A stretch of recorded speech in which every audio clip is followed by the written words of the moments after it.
आप चाय वाला बोलकर इस देश के हर नौजवान को फुटपाथ पर बैठा देना चाहते हैं, लेकिन यह बात साफ होनी चाहिए और बहुत तरीके से साफ होनी चाहिए कि हमारी और आपकी तरह के लोग जब सस्ती पढ़ाई की बात करते हैं, जब मुफ्त दवाई की बात करते हैं, जब इस देश के एकेडमिक इंस्टीट्यूशंस की बात करते हैं, तो वो कौन लोग हैं जो हमसे और आपसे गद्दारी करते हैं। इस बात को भी रेखांकित किए जाने की जरूरत है, इस बात को भी समझे जाने की जरूरत है। कहीं वो लोग उन्हीं लोगों के बीच बैठकर और हमारी तरह के लोगों की तरह दिखकर हमारी और आपके साथ, हमारे और आपके सपनों के साथ छल तो नहीं कर रहे हैं, कोई सौदागरी तो नहीं कर रहे हैं, कोई बाजीगरी तो नहीं कर रहे हैं। और इसलिए दिक्कत होती है। दिक्कत इसलिए होती है कि आप जानते हैं कि इस देश का नौजवान अगर पढ़ाई लिखाई करने की बात करेगा तो आप उसके हाथों में लाठी और बल्लम तो नहीं थमा पाएंगे। किन लोगों के हाथों में लाठी है?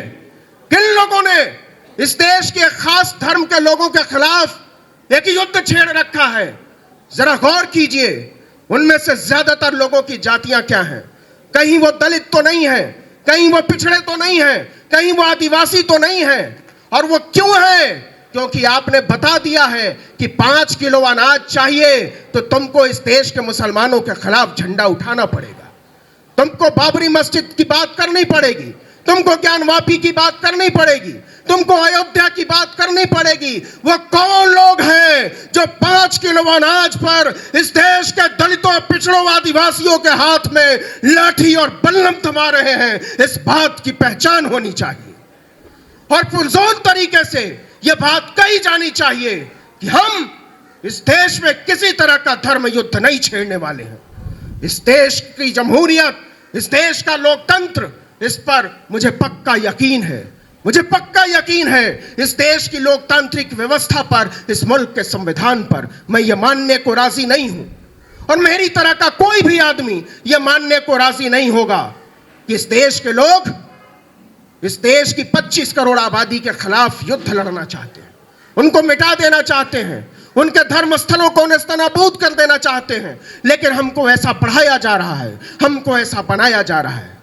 इस देश का सबसे बड़ा नेता पूरी ढिठाई से कहता है कि हम मंदिरों की बात करते हैं। आपने देखा होगा, कुछ दिन पुरानी बात है, ज्यादा दिन नहीं, 1-2 दिन पुरानी, उस आदमी को आपने समंदर में पालथी लगाकर नाटक करते देखा होगा पूजा का। कौन लोग हैं जिन्होंने हमारी पूजा को, हमारी प्रार्थना को, हमारी उपासना पद्धतियों को एक मजाक में तब्दील कर दिया, एक ढोंग में तब्दील कर दिया, एक फरेब में तब्दील कर दिया और हमको और आपको सड़क पर लाकर छोड़ दिया ताकि हम पढ़ाई लिखाई, रोटी रोजगार और स्वास्थ्य चिकित्सा की बात न कर सकें। कि 150 लोग, 1000 लोग एक जगह जुट ही जाएंगे तो इस मुल्क में क्या बदल जाएगा? किसको डर लगता है? किसको परेशानी होती है? लेकिन गुजरी रात जब मुझे पता चला कि आप लोगों की जुटान को देखते हुए दिल्ली पुलिस ने जंतर मंतर पे धारा 144 लगा दी है, तो मुझे लगा डर तो लगता है और बहुत ज्यादा लगता है। फिर सवाल उठा कि वो डर किस बात से लगता होगा? क्यों सोचती होगी हुकूमत कि इन लोगों को जमा ना होने दो, आपस में बात ना करने दो? अभी जब मैं यहां मीटिंग में आने के लिए आ रहा था और ये मेन रोड से आगे बढ़ा तो बाईं तरफ मुझे एक बहुत बड़ा होटल दिखाई दिया। तो मैंने अपने साथी से पूछा कि ये कौन सा होटल है? बहुत आलीशान लाल रंग की इमारत, ऐसा लगा जैसे किला हो। तो उन्होंने कहा ये होटल नहीं है, ये एक पॉलिटिकल पार्टी का दफ्तर है, यहां से देश की हुकूमत चलाने वाले लोग बात करते हैं। पिछले 6 साल में भारतीय जनता पार्टी नाम का जो होटल है उसको 6000 करोड़ रुपए का फायदा हुआ है इलेक्टोरल बॉन्ड से। और वो 6000 करोड़ रुपए इसलिए आता है ताकि वो आप जैसे लोगों की 6,000 रुपए की नौकरी छीन सके, ताकि वो देश के नौजवानों से ये हक छीन सके कि उन्हें सस्ती और अच्छी पढ़ाई मिले। वो ये हक छीन सके कि वो आपस में बैठकर बात कर सके। अभी जेएनयू के साथी कह रहे थे कि न्यू एजुकेशन पॉलिसी आई है और अब एक कानूनी व्यवस्था बनाना चाहते हैं ड्रॉप आउट के लिए। जेएनयू को एक सतत तरीके से बदनाम करने की कोशिश हो रही है, और केवल जेएनयू को बदनाम करने की कोशिश नहीं हो रही है, हर उस जगह को बदनाम करने की कोशिश हो रही है जहां सोचने वाले लोग रहते हैं, जहां विचार करने वाले लोग रहते हैं, जहां पढ़ने वाले लोग रहते हैं, जहां लिखने वाले लोग रहते हैं। तो इस देश के विश्वविद्यालयों को, इस देश के कॉलेजों को, इस देश के विचारों के अड्डों को इसलिए बंद करना है और इसलिए बदनाम करना है क्योंकि वहां सोचने समझने विचारने वाले लोग रहते हैं। और ये सोचने विचारने वाले लोग कौन हैं, वो किन तबकों से आते हैं, ये भी जरा नजर उठाकर देखने की जरूरत है। कौन पढ़ते हैं जेएनयू में, कौन लोग पढ़ते हैं अलीगढ़ मुस्लिम यूनिवर्सिटी में, कौन लोग पढ़ते हैं बनारस हिंदू यूनिवर्सिटी में, और कौन लोग पढ़ते हैं अशोका यूनिवर्सिटी में, कौन लोग पढ़ते हैं लवली प्रोफेशनल यूनिवर्सिटी में, कौन लोग पढ़ते हैं एमिटी यूनिवर्सिटी में। जिन लोगों ने इस मुल्क में शिक्षा को कारोबार बनाया है, जो लोग चाहते हैं कि इस देश के गरीब, इस देश के दलित, इस देश के पिछड़ा, इस देश का पसमानदा सिर्फ ड्राइवर पैदा हो, मेहतर पैदा हो, सड़क साफ पैदा करने वाला पैदा हो, ड्राइवर पैदा हो, वो लोग कहते हैं कि जेएनयू पर ताला लगा दो, वो लोग कहते हैं कि जामिया पर ताला लगा दो, वो लोग कहते हैं अलीगढ़ मुस्लिम यूनिवर्सिटी पर ताला लगा दो, यहां आतंकवादी पलते हैं। नहीं साहब, आप आतंकवाद के नाम पर जो झूठ फैला रहे हो, आप देशद्रोह के नाम पर जो झूठ फैला रहे हो, जो फरेब फैला रहे हो, उसका सच हम जानते हैं। आप डरते हैं और डरते हैं इस बात से कि इस देश का दलित, इस देश का पिछड़ा, इस देश का आदिवासी, इस देश का मजदूर, इस देश का पसमानदा, इस देश की औरतें जब पढ़ लिख जाएंगी तो आपके बराबरी की कुर्सी पर बैठकर आपसे बराबरी की बात करने लगेंगी। और आप हरगिज नहीं चाहते हैं कि इस देश में बराबरी हो। आप असमानता की एक व्यवस्था को बनाए रखना चाहते हो, आप गुलामी की व्यवस्था को बनाए रखना चाहते हो, आप बनाए रखना चाहते हो एक भ्रष्ट शासन तंत्र को, जिसके शीश पर बैठकर आप हमारी तरह के लोगों पर राज कर सकें और हमारी तरह के लोगों को सोच से गुलाम बना सकें।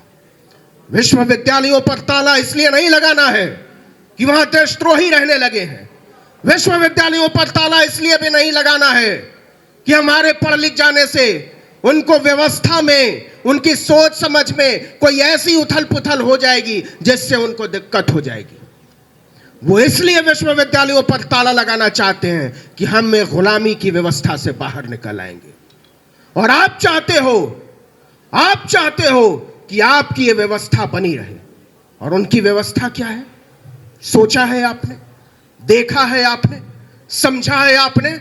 उनकी व्यवस्था ये कहती है कि इस देश में डाइवर्सिटी नहीं रहनी चाहिए, इस देश में विविधता नहीं रहनी चाहिए, इस देश में अलग अलग तरह के सोच और विचार के लोग नहीं रहना चाहते हैं। वो लोग कहते हैं कि इस देश में एक ही विचार, एक ही गाना, एक ही तरह का खान पान, एक ही तरह का रहन सहन, एक ही तरह की बोली भाषा विचार और एक ही नेता।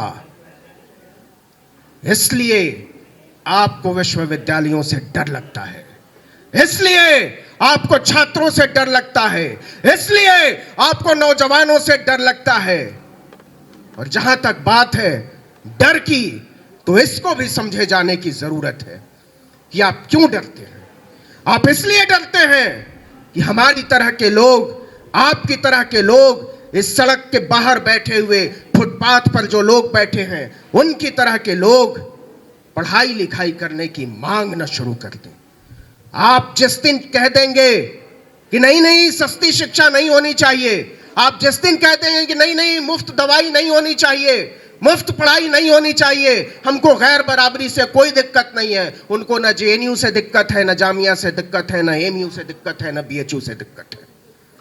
उनको एक ही चीज से दिक्कत है कि हम और आप बार बार बराबरी की मांग क्यों करते हैं। इस देश के ज्यादातर लोग इस देश की अभी की चिकित्सा पद्धति को, एजुकेशन सिस्टम को अफोर्ड नहीं कर सकते। जो लोग पीपीपी नाम का मॉडल चला रहे हैं, उनकी तरफ नजरें उठाकर देखिए। जो सड़कों को बेच रहे हैं टोल टैक्स के नाम पर, जो विश्वविद्यालयों को बेच रहे हैं, आपने देखा होगा दिल्ली यूनिवर्सिटी में एक रिलैक्सो सेंटर है। मैं जब वहां से गुजरा तो मैंने सोचा कि रिलैक्सो तो चप्पल बनाने वाली कंपनी है, दिल्ली यूनिवर्सिटी में रिलैक्सो सेंटर का क्या काम है।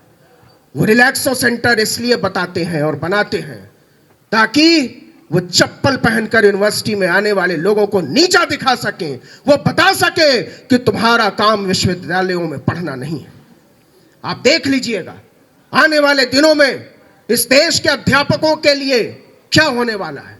आप किस तरीके से इस देश के कॉलेजों को, विश्वविद्यालयों को आरएसएस के एक्सटेंशन काउंटर में तब्दील कर रहे हो, और यह खतरनाक स्थिति है। आपको समझना पड़ेगा। मैं आपसे गुजारिश करना चाहता हूं कि आप अपने शिक्षकों के साथ खड़े होइए, आप अपने अध्यापकों के साथ खड़े होइए, खड़े होइए उन वकीलों के साथ जो लोग लड़ाई लड़ रहे हैं ईवीएम के खिलाफ।